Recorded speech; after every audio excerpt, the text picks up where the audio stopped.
Okay, well, here we are. It's April 11th, 2026. So we're already in the second quarter and just now getting to a macro forecast for the year 2026. So this is, again, I'll try to keep it from the 40,000 foot level, if you will. And we'll just try to, again, skim the waves or however you want to look at it. It's not going to be a terribly in-depth look-see at the economy, but just wanted to get something out uh, to just to put the bar down. How about that? Some people will look at this and say, "Oh, this is way too optimistic." But anyway, it's just kind of a look-see. If nothing else, it'll give a glimpse into the things to kind of look out for going forward in the year. Okay. Okay, so now that we get rid of my face here, let's focus on the material that's in front of you. So what are we trying to get at with this forecast? Again, trying to keep it at a high level, but to kind of touch upon some important topics, the goings on within the framework of the economy itself.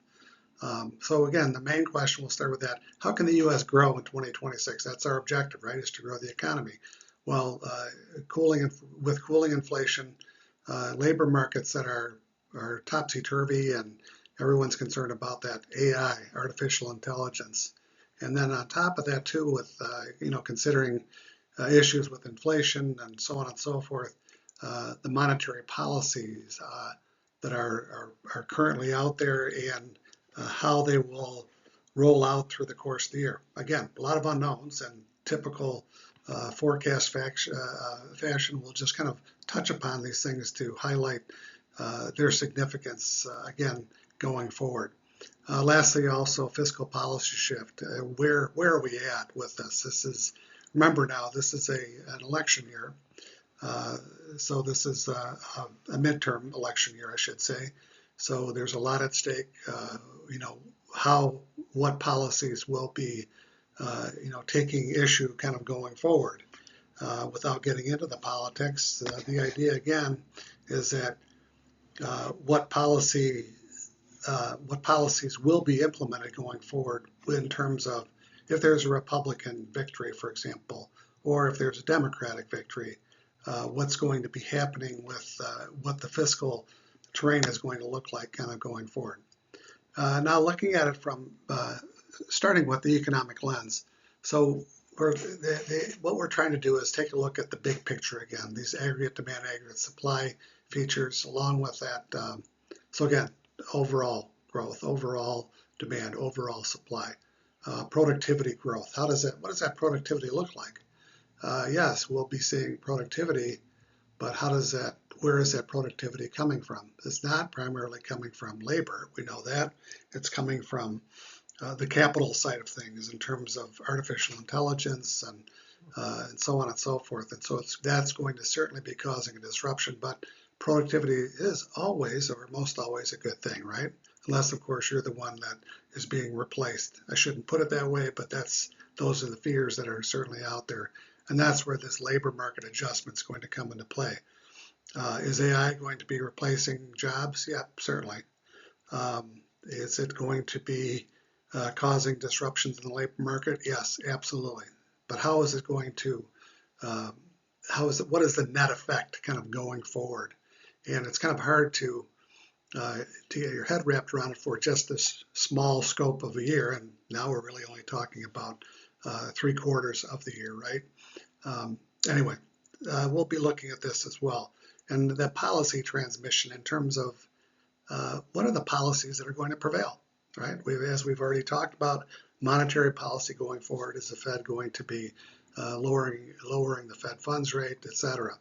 So anyway, so the teaching part of this is always back to this. This is we're all learning, right? This is really a story of rebalancing, meaning looking at the economy, are we going to be making major strides? Yes.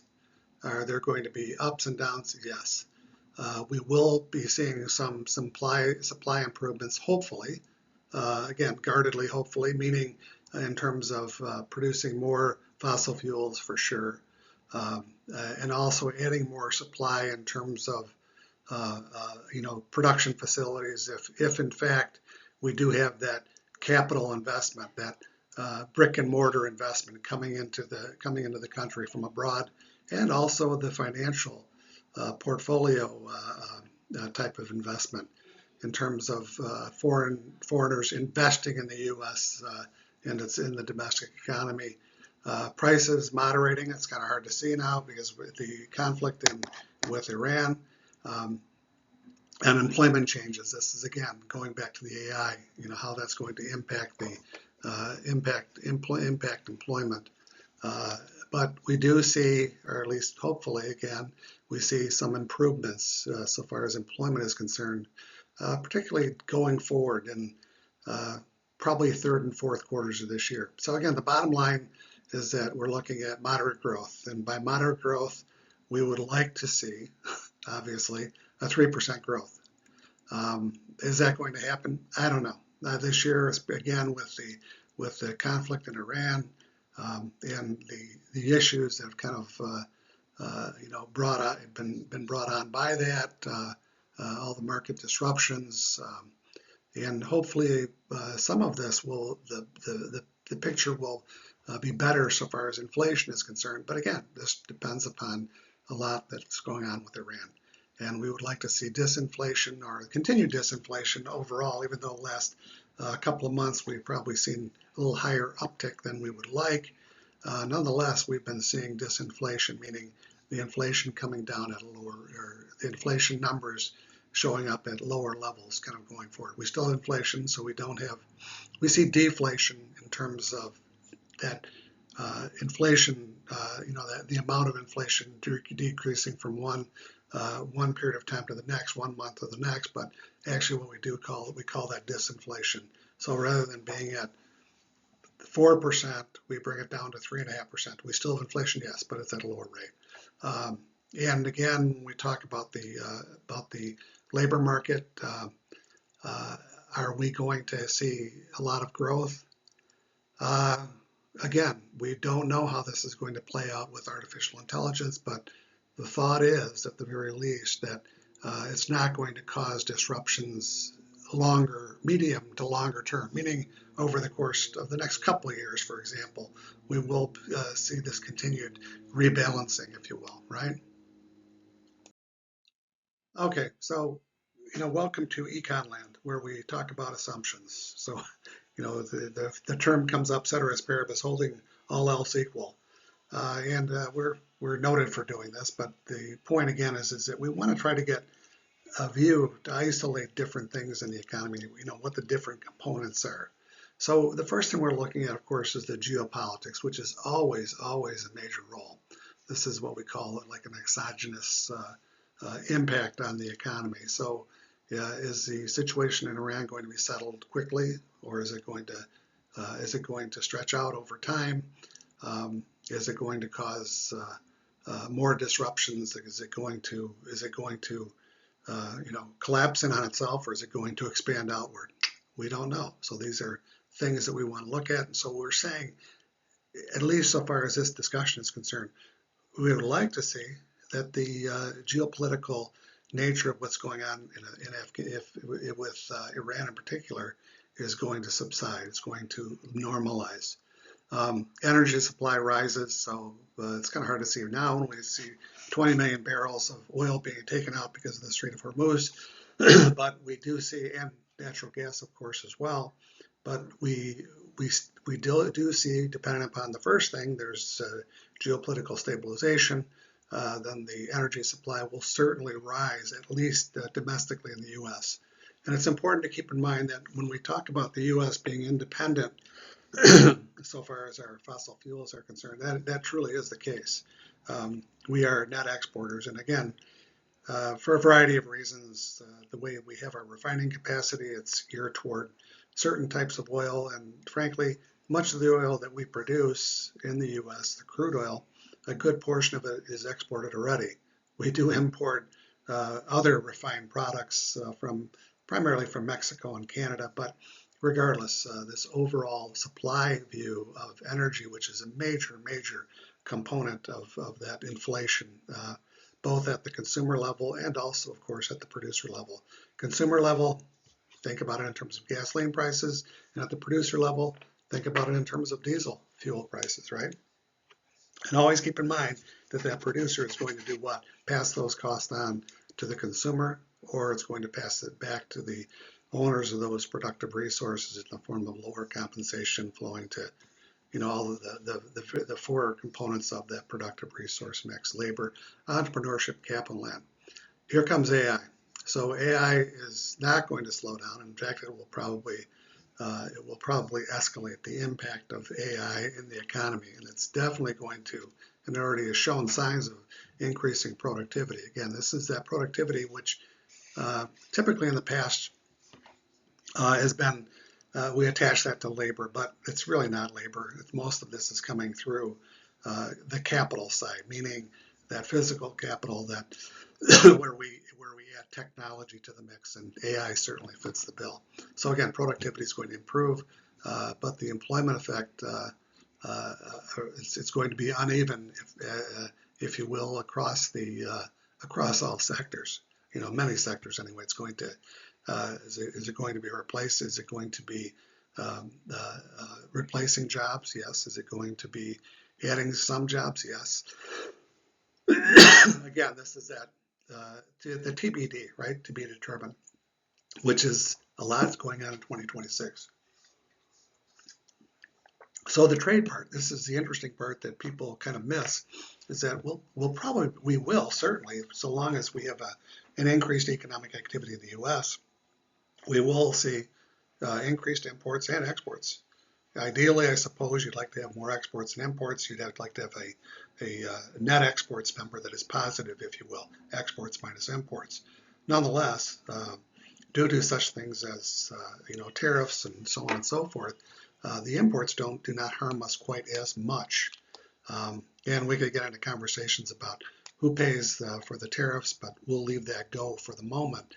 The point being, of course, is that increased trade is beneficial for the economy overall, if you will. Okay, so again, imports and exports will both be increasing as again our via AI, productivity, so on and so forth.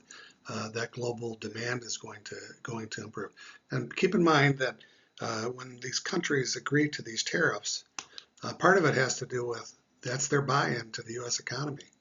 And so it's not all negative, and I've changed my tune on that quite a bit, but we'll leave that go for the moment. So onward we go. Energy supply, again, rising. We've already talked about that. So now we're going into the monetary and fiscal policy side. I do see the Fed easing, and whether or not it's going to be within the next couple of meetings, FOMC, Federal Open Market Committee, they meet every 6 weeks. Is it going to be the next time through? No, probably not. Is it going to be the time after that? Maybe. Nonetheless, there are several meetings coming forth over the course of this year 2026, and I suspect we're going to have at least 2 drops in, assuming that things go well. Again, back to these assumptions. Geopolitical stability kind of comes back into play. We should, if things kind of normalize in terms of inflation meaning coming down, dampening, however you want to characterize it, we should be seeing that the FOMC set lower targeted Fed funds rate, and we're looking at 50 basis points or 0.5%, which is an appreciable amount. I'd like to see more, but this is where I'm being conservative, and hopefully we at least get the 50 basis points. On the fiscal side is an interesting one as well. There's a lot going on. Defense spending is going to rise quite a bit. They're talking about $500 billion to kind of replenish the stockpile and to kind of get us ready to deal with our adversaries. How about that? Take your pick that are out there. Is it wise to do this? Again, this is where the fiscal part of it comes into play. Will we be able to offset some of that additional spending in the military with other fiscal restraint? That's a good question. Some of these initiatives in terms of reducing fraud, hopefully that will help. We'll see how that kind of plays out. Again, the fiscal side tends to take more time. So will we see it this year? I hope. um, but if nothing else, I would like to see some fiscal stability kind of going forward. And that there's a lot to talk about that, but again, this is high level, and I've spent enough time as it is. So these are all the assumptions kind of going in. Okay, so again, with all the uncertainty, with the hubbub, what's going on in the world, especially with the U.S., I still think that the economy is going to grow, and it's going to grow significantly. And our metric for economic growth is GDP, gross domestic product. So gross domestic product is basically all the goods and services at market prices within that domestic economy. Whoever is producing them, that's again the focus. And why that's important as a metric of overall growth, of overall economic growth, what it really comes down to is that if you go down from the the data from the Bureau of Economic Analysis, and you kind of drill down on that, the next level down below this would be gross national product. Again, below that would be essentially would be net national product, and below net national product would be national income. So this is a huge, huge part of this economic growth is, guess what, national income. And we're all concerned about national income. And in particular, we're looking at real income based on real GDP numbers that we're adjusting for inflation. So if there's some inflation, we would like to have that adjusted so to see how much our income will really buy us, right? It's not about how much money you earn, but more how much you can actually purchase with the money that you earn, right? Without getting into too many details. So economic growth is terribly important. So first off, we're saying that consumption should remain pretty constant, which should remain positive because of the real incomes. And again, income goes to three places: taxes, consumption, and saving. The lion's share of that is actually going to, in spite of what you might think sometimes, is actually going to consumption. So it's about 2/3 of that is really going toward consumption. So if you have more income, going to be spending more, so consumption remaining positive. And especially if we're talking about hopefully some of this inflation moderating, especially if things are settled with the Iran conflict that's currently going on. Anyway, so in addition to that, we would be looking at increased business investment, and in particular, we're looking at AI. But what we mean by that is that for this business investment, meaning people are going to be, there's more investment within that framework of the U.S. economy. And if there's more investment, capital spending, buying equipment, that equipment has to be built somewhere. Hopefully, a good portion of it is actually being constructed and being built in the U.S. by U.S. workers and employing, firms that are employing U.S. workers and more income flowing in that way. So this is all going to be stimulative in terms of economic growth, this business investment. And in particular, when we talk about AI, it's not just the hardware of the AI, but also the data centers that are going to be coming along with this, the overall physical structure surrounding these data centers. And in addition to that, of course, the power needs that are going to be coming, and meaning that we would be having to increase our power grid overall, meaning we have to produce more power. How do we go about doing that? Fossil fuels, coal, natural gas, some oil too still, believe it or not. And also beyond that, of course, nuclear power and other green energy in terms of wind power and solar. So this is going to be adding to the picture as well, adding to this economic growth. Defense spending, that's almost a certainty, replenishing the stocks from Iran, from the Iranian conflict, war, what have you. That's going to, anytime government spends, that stimulates the economic growth, that adds to the GDP. And you can say, well, but it's also going to be adding to deficits or taxes going up. Yes, there's that aspect, but now we're just focusing on this GDP side. Exports will actually rise and have risen over the course of the last year significantly. Nonetheless, we still have trade deficits, and nonetheless, even with those trade deficits, that's actually been kind of a net positive in some ways because of those imports. There are tariffs that are associated with those imports. So as the U.S. economy grows, something called a locomotive effect, since we're the largest economy in the world by far, um, if we are expanding, that also does what? It benefits the rest of the world. So again, you may look at these tariffs as kind of a buy-in for foreign producers to be able to access the U.S. economy in terms of U.S. consumers, whether we're talking about businesses in the U.S. or the actual consumers like you and I, right?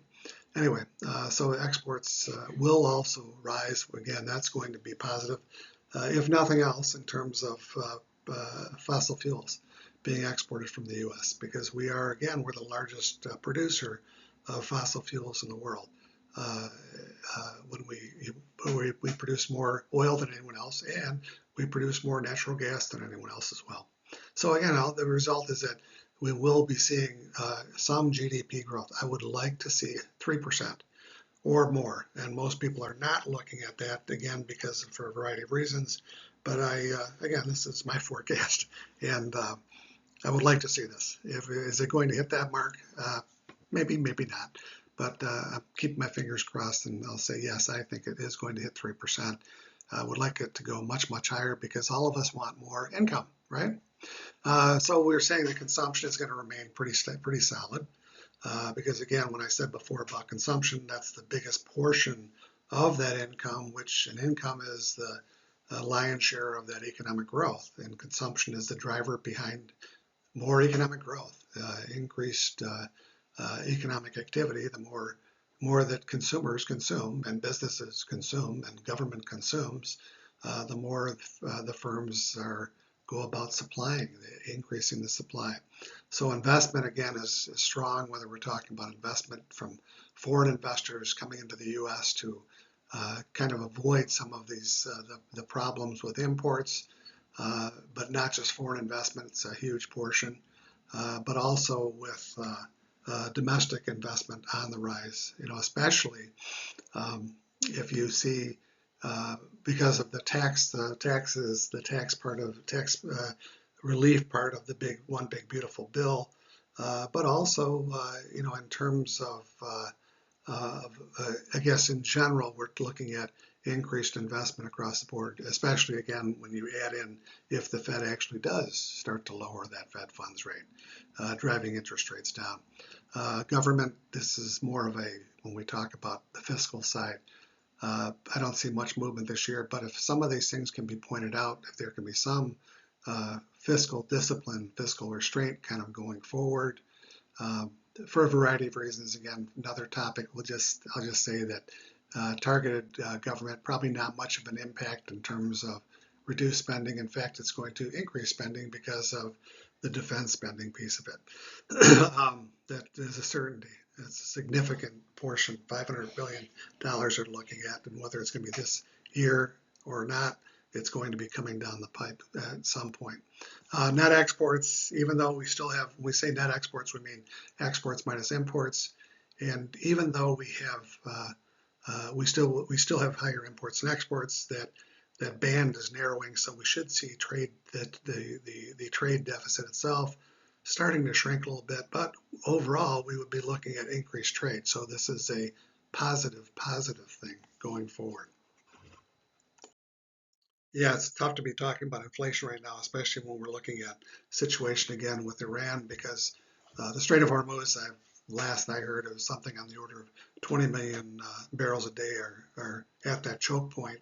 And excuse me, and if that doesn't if that doesn't get settled on rather soon, then all bets are off. But again, we're making the assumption that it will over the course of the next, hopefully, I'm not going to even say month or two, but that would be ideal.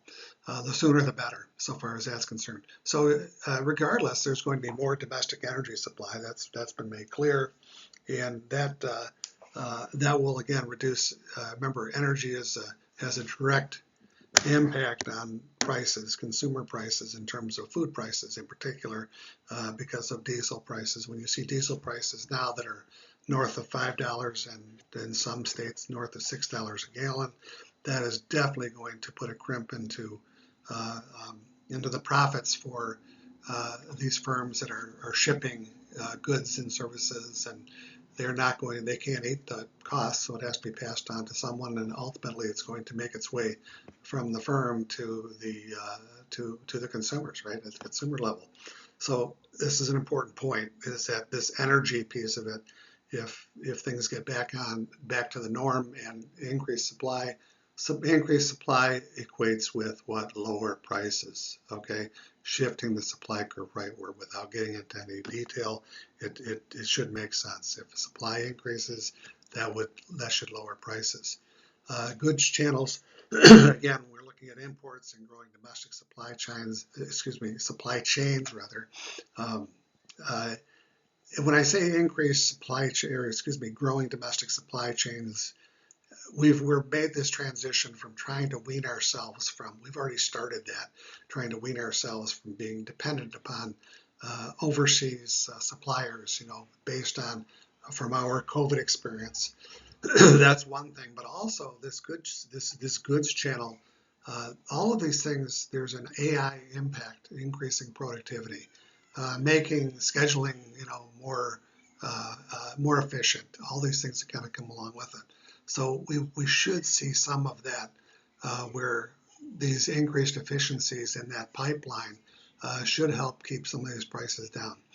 And then the last piece is going to be labor. Wage pressures cool as AI changes hiring and labor markets. Hiring and labor markets, they will be rebalancing.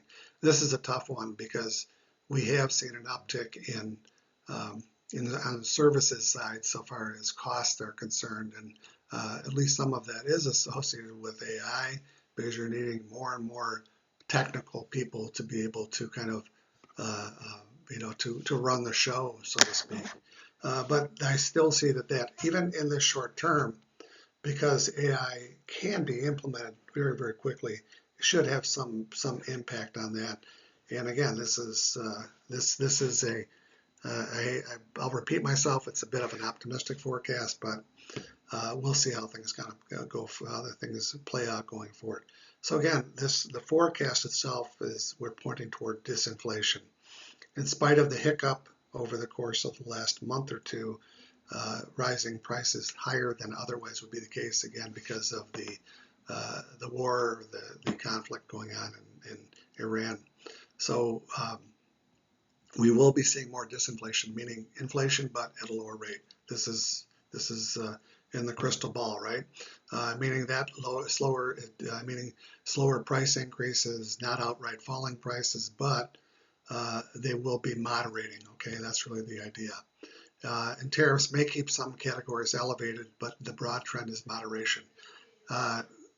The whole tariff discussion about inflation, that really has kind of fallen by the wayside, where people were very, very concerned that these prices were going to be passed on directly to the consumer. That really has not proven to be the case. In spite of some studies coming out of like the New York Fed where they say 90% is passed on to the consumer, it has not translated into higher prices. So with that in mind, that's going to be the inflation picture. Again, fingers crossed going forward.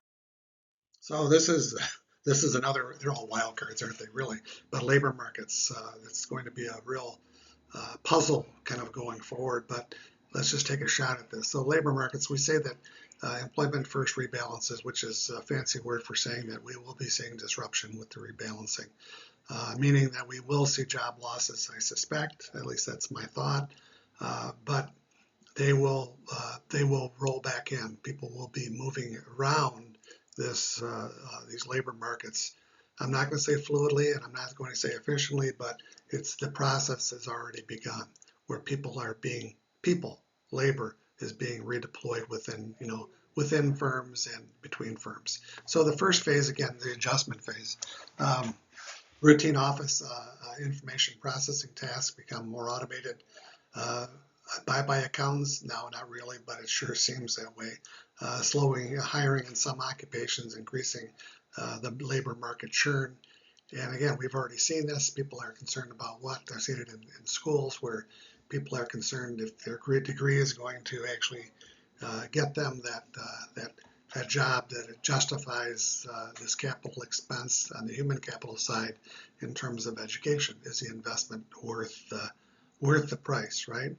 Does it make sense? And yes, I'll say that first up front, yes, but this is going to take some time. So anyways, the unemployment implication, the rate, again, may drift upward a bit before it starts to stabilize and improve later in the year. Again, we're way into the year already, but I still see this happening. And bear in mind that we still have a lot of room in the labor markets in spite of being at a relatively low unemployment rate of, it's called the U3 unemployment rate, being about, I think it's north of 4%, maybe 4.3, something like that. That's a relatively low rate, but we still have a lot of room for improvement, which again I'll be talking about at some point in the future when we start looking more into this labor force participation rate. There are a lot of people that are on the sidelines that are not counted as unemployed, because to be counted as U3 unemployed, that's the quote-unquote official unemployment rate, you have to be not employed, obviously, but you have to be actively seeking employment. And there are a lot of people that have fallen off the radar so far as that seeking employment is concerned. A lot of people have given up. A lot of people are on the sidelines that really should be back in the workforce. And by some count, we're looking at anywhere between 5 and 10 million people, and maybe more, that are on the sidelines that should be brought into the labor markets. And hopefully with economic growth, stimulated economic growth, then those people will find their way back into the labor force, and we'll get into that again in another topic, that's another conversation. So phase 2, the expansion, as output rises, rates fall, and firms redesign workflows. All this is people are finding that, when I say people, employers are finding that they really do have to kind of hang on to these employees. They can be retrained, they can be moved around within the framework of their current operations with that additional AI. So really what it comes down to is AI going to be replacing people? It's a combination of all these things. Is it going to be replacing people? Yes, it's going to be replacing some people. Will it help the efficiency of the operation? Certainly. What is going to be done with that efficiency? Are you going to be expanding your operation? Many firms will be doing just that, expanding their operation, expanding their throughput, their output, however you want to characterize it. So this is that expansion piece that we're talking about. And remember, anytime that you increase supply of something, what happens? It reduces prices. It's deflationary, or at any rate, ultimately pointing to this disinflation topic we already touched upon. So just a teaching point, productivity shocks do not always reduce total employment permanently. This is the takeaway, is that people are not going to disappear entirely. Is there going to be a different framework for our labor force? Yes, going forward. Are people going to be needed for this process? Yes, and we don't even know what that's going to be, how it's going to present itself going forward. But yes, they will be part of this, and there will be some positive things. And I think, in my estimation, there will be a net positive. But that's just my again, my optimism perhaps coming through. Again, the last piece of this, they often change timing, composition, and skill demand, meaning that all of these things that are going on with AI is driving these changes. And remember, the purpose for AI, the purpose for technology, the purpose for capital expenditures, this is what they are. Capital meaning physical capital, and the underlying part of that is the financial capital. The driver behind this, of course, is that you're always trying to do what? Lower cost, increase output. Any combination, some combination therein. All right. So with that in mind, if people are going to be taken out of the system, the productive resource labor, that means that they will be available for something else. And I don't mean, I'm not going to be flip about it or anything, but that's just the reality, is that people are going to be, they are going to have to learn new skills, which is a tough one because that's structural unemployment. That's the toughest one to tame. But again, at the end of the day, this is where it is really beneficial right now to learn as much as you can about artificial intelligence. Understand how ChatGPT works. I've been a bit remiss myself in this, but again, this is the teaching point: is that do as I say, not as I do. I shouldn't say that, but I am learning too, and I've been. And this is something that all of us have to kind of get on board with, because this is going to be the new normal, where there's going to be much more change than we've seen in the past. Oh, and yes, that change is going to be much, much more rapid pace. It's not going to be years, it's going to be months, sometimes weeks, where these changes occur, where before they would have taken much significantly longer. Anyway, on to monetary policy. So now we're getting down to kind of brass tacks with these things. Is that so on the monetary policy side, the monetary policy authority is the Federal Reserve, okay? The Federal Reserve Board, or the Federal Reserve System, which is comprised of the Federal Reserve Board of Governors and also the Federal Reserve Banks. And from that, we select what's called the Federal Open Market Committee, and those are the folks that determine what the federal funds rate is going to be. Again, without getting into too much detail, you can picture this as that if interest rates come down, that is going to what? It's going to spur economic growth. So this is the ideal, would be for these interest rates to come down. And again, we're not operating in a vacuum. There are a lot of things that are going on, nonetheless. But given what we've already assumed, we've assumed a lot. If monetary policy holds in terms of, the expectation, or at least on my part, I'd like to see a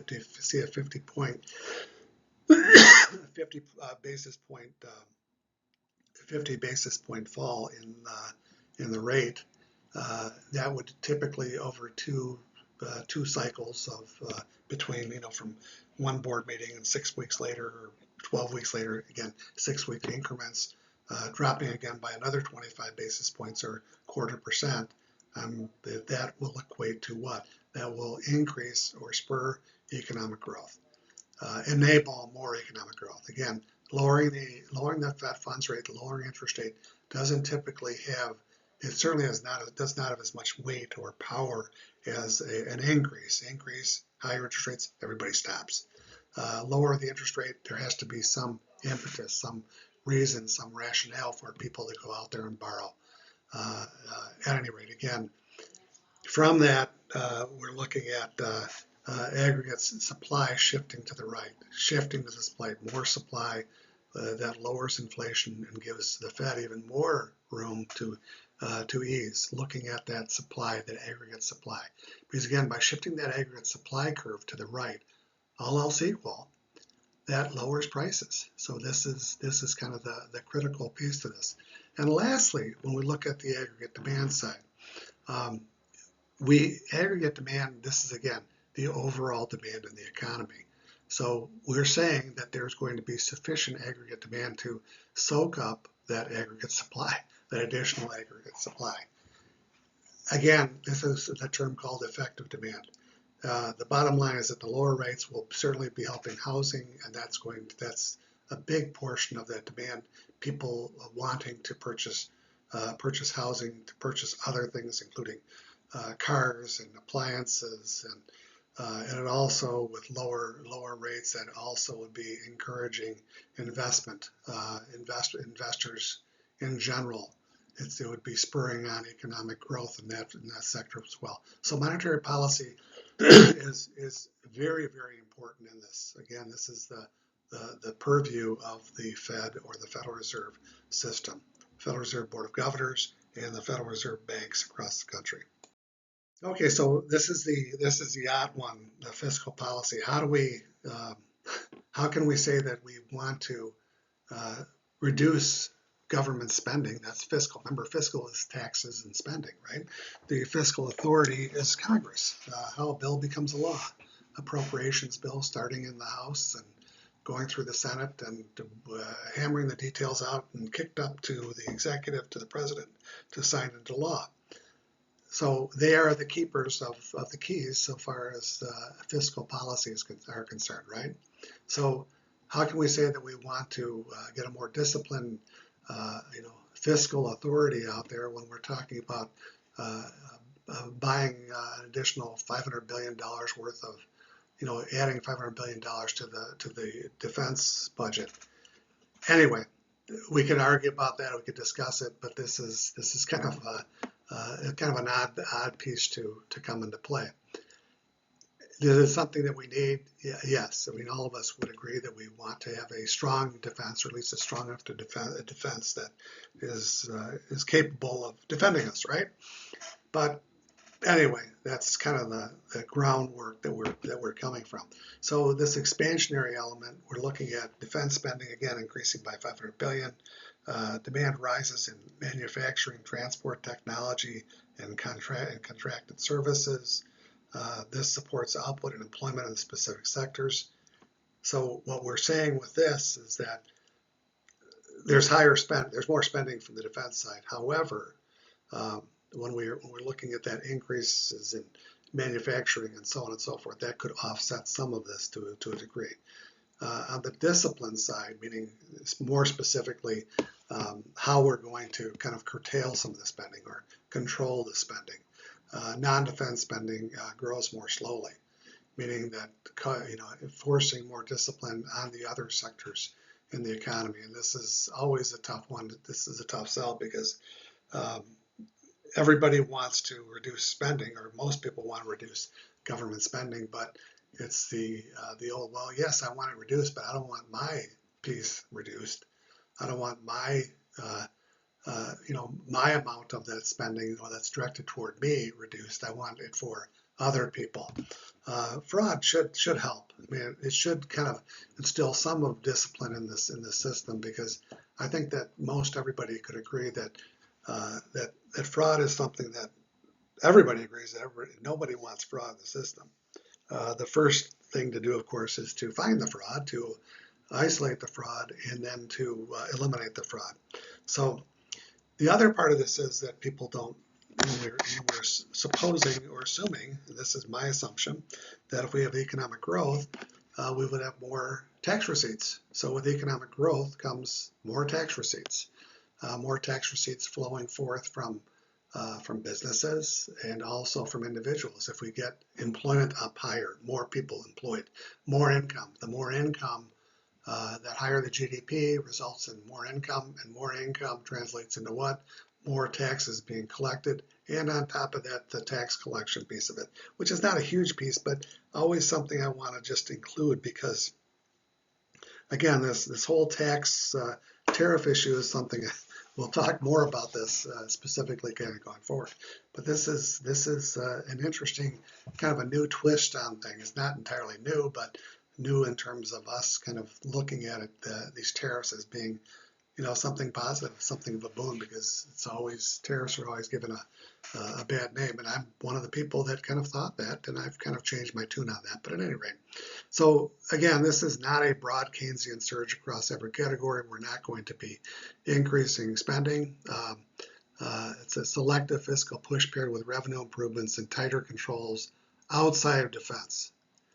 So if we can increase our discipline outside of defense, and if this the surge in defense spending equates with a net positive in terms of bringing more global stability, maybe it's worthwhile. This would be like almost considered like it actually would be almost a capital expenditure, if you will, coming from the government, no less, right? Anyway. So this fiscal side is going to be an interesting one to kind of deal with kind of going forward. Okay, so along comes trade. And trade, and also with the employment side, some of these topics can go into the micro territory. I won't go there, but even like with trade, it can be considered. A lot of these are micro economic issues, but trade is an important one, and certainly it does fall into the macro category from the way we're looking at it. So having said all that, let's just jump right in. So the trade, the one thing I want to point out again, it's something very, very important. It's something called the locomotive effect. Or why imports and exports can rise together. More importantly, imports and exports rising together. More specifically, imports rising may not necessarily be a terrible thing, right? and then we'll talk about why. So imports. Stronger U.S. demand raises purchases of inputs, capital goods, other consumer products. So we're buying more stuff from abroad. On its face, we say we don't necessarily want that. However, the positive portion of it, because remember in economics there's always on one hand and on the other, but it goes on beyond that. But these imports, they can be a net benefit in terms of our partners, people that we are actually importing these products from. Yes, there's a tariff piece of it, but also those imports help their economies grow as well.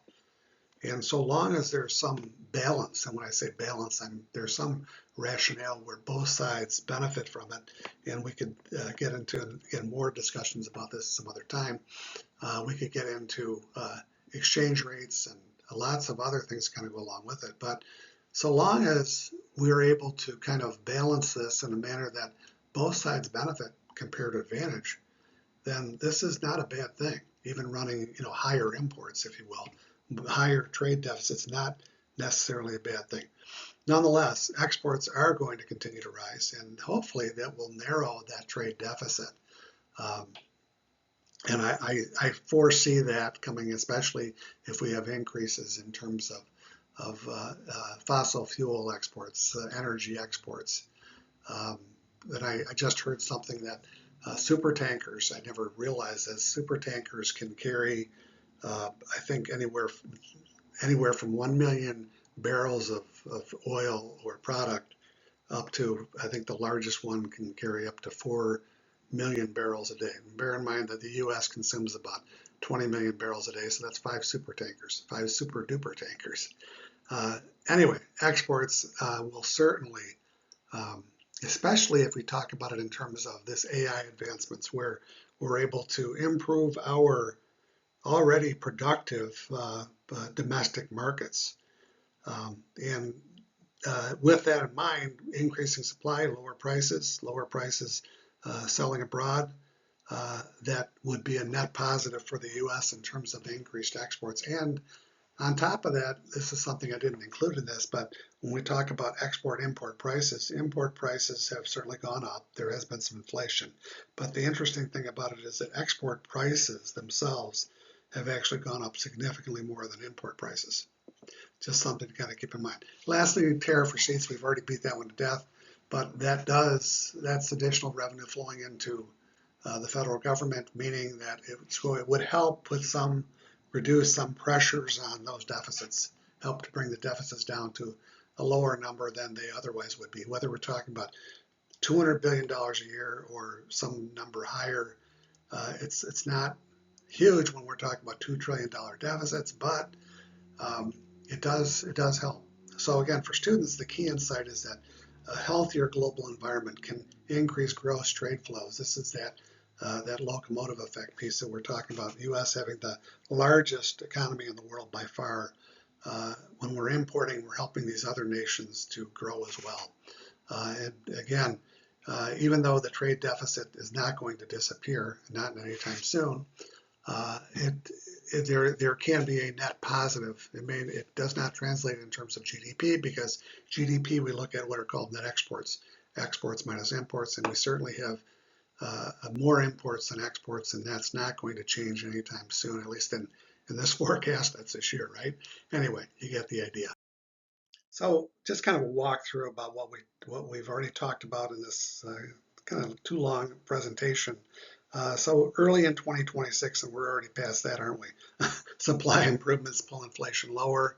Supply improvements, especially when we talk about, it's not just in fossil fuels, but that's the easy one to kind of point your finger at.